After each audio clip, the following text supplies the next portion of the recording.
Hello dear student आउ एक नुआ वीडियो को आपण मान समस्त को स्वागत जनाऊँगी। बर्तमान आम यूनिट 1 रो क्वेश्चन आंसर डिस्कसन कर सारी। बर्तमान आम यूनिट 2 रो सेक्शन 3 रो क्वेश्चन आंसर में डिस्कसन करवा। सबू क्वेश्चन आंसर गुड़िक आम यूट्यूब चैनल उपलब्ध अच्छी, चाहिए आपण मैंने से वीडियो को देखिपारे। हेले बर्तमान आम यूनिट 2 रो सेक्शन 3 आम क्वेश्चन आंसर सब डिस्कसन करवा। सेक्शन 3 क्वेश्चन आंसर कौन देजी आमर जो कृषि भित्तिक जान बा एग्रीकल्चर व्हीकल से विषय आम सब आलोचना करवा। पाठटी को मध्य आलोचना करदेबा, तापर आम क्वेश्चन आंसर सब डिस्कसन करवा। देखो आमर ट्रैक्टर देखिए कृषि कार्य बा कृषि भित्तिक विभिन्न जान व्यवहार करा मुख्यतः से गुड़ी है ट्रैक्टर आउ हार्वेस्टर। हार्वेस्टर कोड़ा जोड़ा कि आम धान कटा जा अमलकारी जंत्र बोली कहुँ। देखो ये हूँ आम ट्रैक्टरटा हेल्ले हार्वेस्टर। देखो हार्वेस्टर चित्र अच्छी, ये देखो हूँ आम हार्वेस्टर। ये जो हार्वेस्टर आज कौन कराऊँ आमर अमल कराऊँ, धान कटा जाऊँगी आमर धान को उड़े धान आमर आदाय जो अमल करा जाई पारुछि। ये हूँ आमर हार्वेस्टर। तेणुक आपको कहूँ कंबाइनड हार्वेस्टर। कंबाइनड हार्वेस्टर कह जाऊँगी।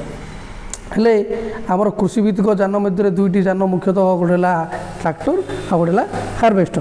हेले ट्रैक्टर एक बड़ आकृतिर मोटर चालित जान जहाँ पछर चक जो अपेक्षाकृत बड़ जाऊँगी, पछ चकटा कौन कौन और टे बड़ था अपेक्षाकृत बड़ मान टे अधिक बड़ था आग चक जोड़ा कौन हो छोट था। यह कृषि कार्य जमी चाष करने सहित यह द्वारा भारी जिनिस गुड़ी टाड़बार व्यवहार कर आम चाष कार्य कौन कराऊँ लंगल बा लंगल जोड़िकी आम चाष कार्य व्यवहार कराऊँ। ता सहित अन्य कार्य व्यवहार कर डाला लगे आमर इटा बाली गुड़ी बोईबार साहय कर जाऊँगी। यह मुख्यतः कौन हो मुख्यतः कृषि और निर्माण उद्योग क्षेत्र में विभिन्न भारी जिनिस बोईबा टाणीबा व्यवहार होता है। ट्रैक्टर साहय देखिए गाँ गहली समस्त ट्रैक्टर थाए। यह कहुपर जे ट्रैक्टर एक कृषि भित्तिक जान मुख्यतः जमी हल करने समतल करने व्यवहृत होता है। ट्रैक्टर आमर जमी हल करने माटी को समतल कर कृषि क्षेत्र में व्यवहार करा जाउछि। कृषि जंत्रपाति ट्रैक्टर द्वारा बोहैबा सहित टणा जाए। कृषि जंत्रपाति गुड़ी को ट्रैक्टर सह संयोग करने व्यवस्था रही है। ट्रैक्टर पछपटे कौन हो आमर विभिन्न प्रकार जंत्र मत लगेबार लगा जाउछि, जेपरिक आमर गात खोलवाई शस्य बाड़ाई अन्य सब जिनकरण आमर जंत्रपाति खजा जाउछि। ट्रैक्टर एक भारी जान जहाँकि टाणीबा ठेलिबा व्यवहार करा जाए। यह धीर बेगर गति करे। ट्रैक्टरटा देखिए धीर गति माने जाउछि, स्पीड सी अधिक स्पीड जापर नहीं। ओके, भारत एक कृषि प्रधान देश एवं कृषि कार्य मुख्यतः ट्रैक्टर बहुल भाव में व्यवहार करा जाए। यह द्वारा कृषि कार्य को सहज सरल और सुविधाजनक भाव में कर अधिक उत्पादन कर देखिए आम भारत में आम ओडिशा रे मध्य कृषि प्रधान आम देशटा चारिआडे देखुए चाष प्रत्येक परिवार रे कृषक बा चाष लोक कर बापा माँ मैंने थे।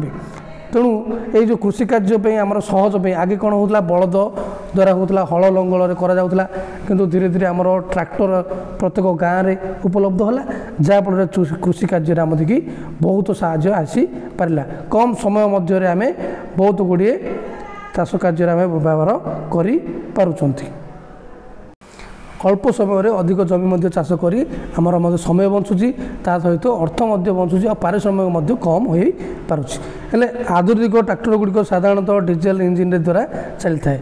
देखिए आमर जो इंजिन जाक अच्छी ट्रैक्टर से डीजेल चलुची। ओके, हेले जार शक्ति प्राय 18 रु 575 अक्षमता बा हॉर्स पावर पर्यंत आमर होता है। भारतर बड़ बड़ प्रतिष्ठित ट्रैक्टर कंपनी गुड़ी कौन अच्छी तो इच्चर अच्छी Mahindra, Ashok Leyland, John Deere, Force Motor, Swaraj enterprise इन केते गुड़ी कंपनी आमर अच्छी जोड़ा कि आम ट्रैक्टर गाड़ी तैयार करछि। कृषि फार्म में ट्रैक्टर व्यवहार अधिक। कृषि फार्म माने बड़ बड़ जो जमी जहाँ अच्छी से अधिक ट्रैक्टर व्यवहार करा जाउछि। या द्वारा माटी ताड़ीबा हल करवा माटी समतल करवा वृक्षरोपण करवा गछ लगे गात खोला होछि।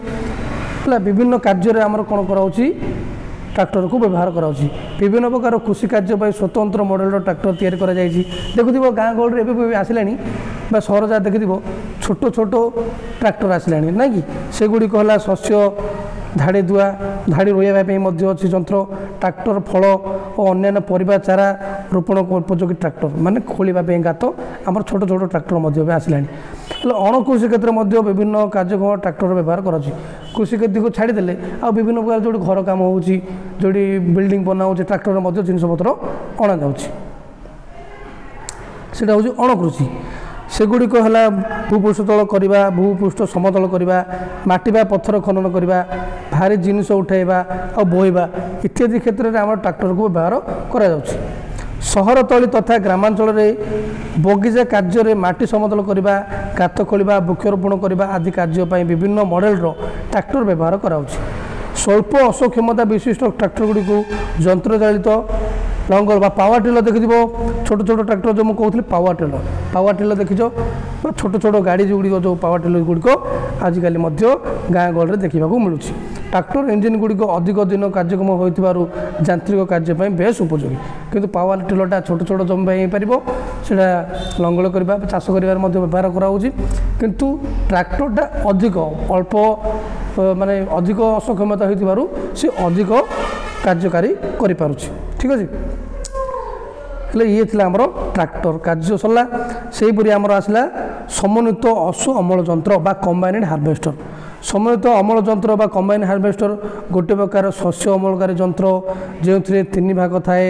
କ'ଣ କରାହେଉଛି ନା କାଟିବା, ଶସ୍ୟ ପୃଥକ କରିବା ଓ ପବନ ଦ୍ୱାରା ଅଦରକାରୀ ପଦାର୍ଥକୁ ଅଲଗା କରିବା ପାଇଁ ଭିନ୍ନ ଭିନ୍ନ ଯନ୍ତ୍ରାଂଶ ସଂଯୁକ୍ତ ହୋଇଥାଏ।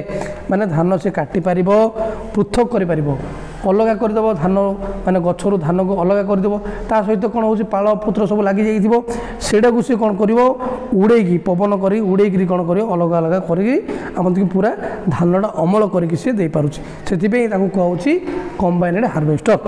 ଏହି ଯନ୍ତ୍ର ଦ୍ୱାରା ମୁଖ୍ୟତଃ ଗହମ, ଧାନ, ବାର୍ଲି, ମକା, ସୋୟାବିନ୍, ତୈଳଜୀବ ଆଦି ଶସ୍ୟ ଅମଳ କାର୍ଯ୍ୟ କରାଯାଇଥାଏ। ଏହି ଦେଖ ଏଇ ଟ୍ରାକ୍ଟର ବା ଆମର ହାର୍ଭେଷ୍ଟର ଦ୍ୱାରା କ'ଣ ହେଉଛି ଆମର ଅମଳ କରାଯାଇପାରୁଛି। କ'ଣ କ'ଣ ଗହମ, ଧାନ, ବାର୍ଲି, ମକା ସବୁ ଆମର କରାଯାଇପାରୁଛି। ହେଲେ ଶସ୍ୟ କାଟିବା ପରେ କ୍ଷେତ୍ରରେ ବଳକା ନଡ଼ା ଗଛର କିଛି ଶୁଷ୍କ ଅଂଶ କଟା ରହିଯାଇଥାଏ। ସେଥିପାଇଁ ପୋଷକର ପରିମାଣ ଅପେକ୍ଷାକୃତ କମ୍ ଥାଏ। ମାନେ ନଡ଼ା ଯାହା ରହିଯାଉଛି ସେଇଟା ଜମିରେ ରହୁଛି। କଟା ଯାଇନଥିବା ଅଂଶକୁ କ୍ଷେତ୍ରରେ ପୋଡ଼ି ଦିଆଯାଏ କିମ୍ବା ଗାଈ ଗୋରୁ, ଛେଳି, ମେଣ୍ଢା ଆଦି ତୃଣଭୋଜୀମାନେ ତାହାକୁ ଖାଇଥାନ୍ତି। ପୋଡ଼ି ଦିଆହେଉଛି, କେତେକ ଅଞ୍ଚଳରେ ପୋଡ଼ି ଦିଆହେଉଛି। ପୋଡ଼ିବା ଫଳରେ ଆମର ପଲ୍ୟୁସନ୍ ଅଧିକ ହେଉଛି, ତେଣୁ ପୋଡ଼ିବା ନାହିଁ। କିନ୍ତୁ ସେତିକି କ'ଣ ହେଉଛି ଖତ ହୋଇଯିବା ଆବଶ୍ୟକ, ନଚେତ୍ ଆମର ତୃଣଭୋଜୀ ପ୍ରାଣୀମାନଙ୍କୁ ଯେମିତି ଛେଳି, ମେଣ୍ଢା, ଗାଈମାନଙ୍କୁ ଦେବା ଉଚିତ। ହେଲେ ସେ ଏହି ଯନ୍ତ୍ର ଏକ ସମୟ, ଅର୍ଥ ଓ ଶ୍ରମ ସଞ୍ଚୟକାରୀ ମେସିନ୍। ଦେଖ ଏହି ଯନ୍ତ୍ର ସାହାଯ୍ୟରେ କ'ଣ କରିବା ଦ୍ୱାରା କ'ଣ ହେଉଛି ଆମର ସମୟ ବଞ୍ଚିଯାଉଛି, ଟଙ୍କା ମଧ୍ୟ ବଞ୍ଚିଯାଉଛି। କାହିଁକିନା ଅଧିକ ଲୋକ ଦରକାର ଚାଷ କରିବା ପାଇଁ, ଟଙ୍କା ମଧ୍ୟ ବଞ୍ଚିଲା। ସମୟ ସଞ୍ଚୟକାରୀ ମେସିନ୍ ମାନେ ସମୟଟା ଆମର ଯେଉଁ ପରିଶ୍ରମଟା ମଧ୍ୟ ବଞ୍ଚି ଯାଉଛି। କିନ୍ତୁ ଖୁବ୍ କମ୍ ଲୋକ ଏପରି ଆଧୁନିକ ଯନ୍ତ୍ରପାତି ଶସ୍ୟ ଅମଳ ପାଇଁ ବ୍ୟବହାର କରିଥାନ୍ତି। ଏଟାକୁ କାରଣ ଦେଖ ଆମ ଛୋଟ ଛୋଟ ଯାହାର ଜମି ଥିବ ସେମାନଙ୍କ ପାଇଁ ତ ହାର୍ଭେଷ୍ଟର ମେସିନ୍ ହେଇପାରିବନି, କାହିଁକିନା ହାର୍ଭେଷ୍ଟର ମେସିନ୍ ବଡ଼ ବଡ଼ ଜମି ଯାହା ପାଇଁ ଉପଯୋଗୀ ହେଇପାରିବ। ତେଣୁ ଅଳ୍ପ କମ୍ ଲୋକ ପାଇଁ ଏହା ଆଧୁନିକ ଯନ୍ତ୍ରପାତି ଅମଳ ଶସ୍ୟ କରିବାର ବ୍ୟବହାର କରିଥାନ୍ତି। ଠିକ୍ ଅଛି। ଇଏ ଥିଲା ଆମର ଯେଉଁ କୃଷିଭିତ୍ତିକ ଯାନ ଟ୍ରାକ୍ଟର, ହାର୍ଭେଷ୍ଟର। ହେଲେ ତାହେଲେ ତ ଆମେ ତା'ର କୋଶ୍ଚିନ୍ ଆନ୍ସର୍ ସବୁକୁ ଡିସ୍କସନ୍ କରିଦେବା। ଏହି ପ୍ରଣାଳୀରେ ଆମେ କୋଶ୍ଚିନ୍ ଆନ୍ସର୍ କରିବା, ତା ସହିତ ପାଠ ମଧ୍ୟ ପଢ଼ାଇବା। ହେଲେ କୋଶ୍ଚିନ୍ ଆନ୍ସର୍ ଦେଖ କ'ଣ ଦେଇଛି, ଆମ ବର୍ତ୍ତମାନ କୋଶ୍ଚିନ୍ ଆନ୍ସର୍ ଦେଖ ଦେଇଛି ଅଭ୍ୟାସ ନମ୍ବର 1, ତୁମ ଅଞ୍ଚଳରେ ବ୍ୟବହାର କରାଯାଇଥିବା ବିଭିନ୍ନ ମଡେଲର କୃଷିଭିତ୍ତିକ ଗାଡ଼ିଗୁଡ଼ିକର ଏକ ତାଲିକା ପ୍ରସ୍ତୁତ କରିବାକୁ ଅଛି। ତୁମ ଅଞ୍ଚଳ ଯେଉଁ ମଡେଲ ଯାହା ଅଛି କୃଷିଭିତ୍ତିକ ଯାନ, କ'ଣ କ'ଣ କୃଷିଭିତ୍ତିକ ଯାନ ଦେଖୁଛ ତାର ମଡେଲ ଯାକ ସେ ଲେଖିବାକୁ ଅଛି। ଯେମିତି କାହାର ଫୋର୍ସ ମୋଟର ଥିବ, କାହାର ଜଣ୍ଡିର ଥିବ, କାହାର ଏଚର ଥିବ, ସେଇ ଯେଉଁ ମଡେଲ ଯାକ ଆପଣମାନେ ଲେଖିପାରିବେ। ଠିକ୍ ଅଛି। ନିଜ ପ୍ରଗତି ବା ଆମର କେମିତି ଚେକ୍ କରିବା ପ୍ରୋଗ୍ରେସଟା କେତିକି ହେଇଛି ଦେଖିବା। ଏଠି ଦେଖ କ'ଣ ଦେଖାଇଛି, ଶୂନ୍ୟ ସ୍ଥାନ ପୂରଣ କର। ଟ୍ରାକ୍ଟରର ପଛଯୋଗ ଡ୍ୟାସ୍ କୃଷିଭିତ୍ତିକ ମେସିନ୍ ଲଗାଇବା ପାଇଁ ବ୍ୟବସ୍ଥା ଥାଏ। ଟ୍ରାକ୍ଟର ପଛରେ ଡ୍ୟାସ୍ କୃଷିଭିତ୍ତିକ ମେସିନ୍ ଲଗାଇବାର ବ୍ୟବସ୍ଥା ଥାଏ। ଦେଖ ବିଭିନ୍ନ ପ୍ରକାର କୃଷିଭିତ୍ତିକ ମେସିନ୍ ଲାଗୁଛି, ଯେମିତି ଆମର ଧାନ ବିହନ ବୁଣିବା, ଧାନକୁ ଅମଳ କରିବା, ଆଉ ଯେମିତି ଆମର ଗାତ ଖୋଳିବା, ଏମିତି ବିଭିନ୍ନ ପ୍ରକାର ମେସିନ୍ ଲଗାଯାଇଥାଇପାରେ। ସେହିପରି 2 ନମ୍ବର ଦେଲା ଗୋଟିଏ କୃଷିଭିତ୍ତିକ ମେସିନ୍ ଯାହାକି କୃଷି କ୍ଷେତ୍ରରେ ବ୍ୟବହାର କରାଯାଇଥାଏ, ତାହା ସହ କୃଷି କାର୍ଯ୍ୟର ହଳ କରିବା ଆଉ କ'ଣ କରିବା ନା ଆମର ଜମିକୁ ସମତଳ କରିବା। ଓକେ। ये कौन हम आंसर हल आउ जमी को समतल करवा बोली आपण मैंने लिखिपारे गोटे हूँ हल आ गोटे है समतल जमी की समतल करवा ठीक अच्छे आपण मैंने आंसर दे पारे चल परवर्ती क्वेश्चन को 3 नंबर देला कौन समन्वित शक्तियुक्त मशीन बा कंबाइनेड हार्वेस्टर डैश और डैश व्यवहृत होता है कौन पाई काटिबा और अमल करवा आर आंसर हम कौन काटिबा आउ अमल करवा 3 नंबर आंसर हम कौन काटिबा काटिबा आउ अमल करवा